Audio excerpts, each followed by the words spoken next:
Pamilya po yung tapos. Yan. Kinakoter. Pamilas na to.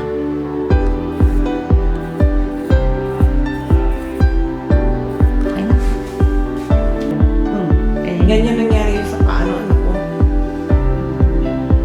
Titingnan natin yung sa paano ang anak mo.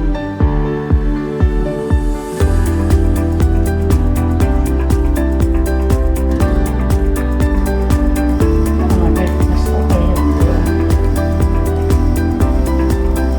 Sabi ko pag magpagawa siya ng sticker.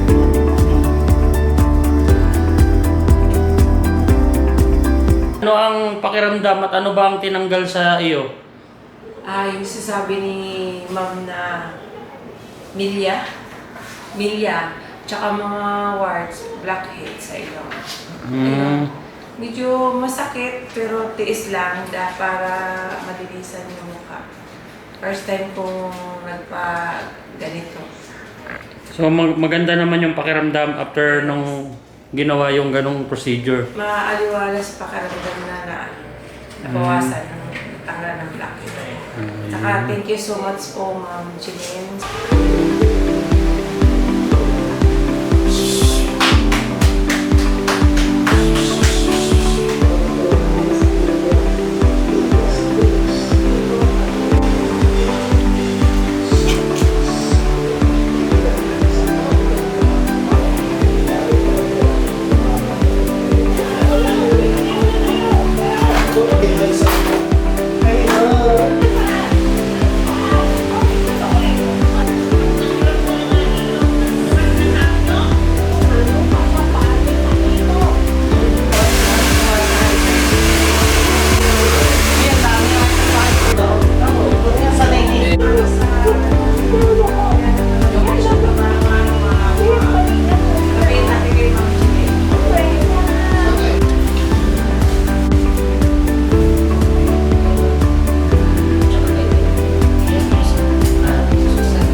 News, no? Dahil nga ang Mr. Probably, syempre live pa rin tayo every Friday 2 p.m. At ang kagandahan dito mga S-Friend, kung napapansin ninyo, nandito tayo ngayon sa Jeline Salon, no? Congratulations dahil po ay nagkaroon na po kami ng contract signing na mag-sponsor sila at tutulong sila lalong-lalo na sa ating mga guests, no? So kaya naman mga S-Friend, no, palaki ng palaki ang ating